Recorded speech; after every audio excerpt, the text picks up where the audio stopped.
how to download and install Perplexity AI app. Hey everyone, welcome back to the channel. In today's video, I'll show you how to download and install Perplexity app. So now without further ado, let's get started. So here, first thing first, open the Play Store app on your phone.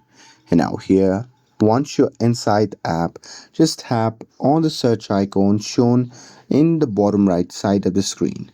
And now here, once you're inside the search section, just tap on the search bar at the top, and there you can simply type Perplexity and simply search for it.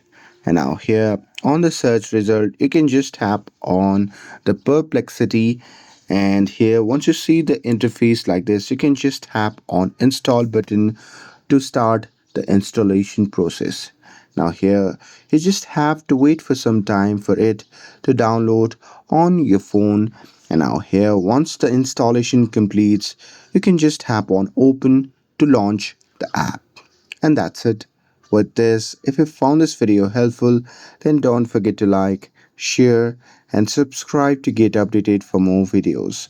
Thanks for watching, and I'll see you in the next video.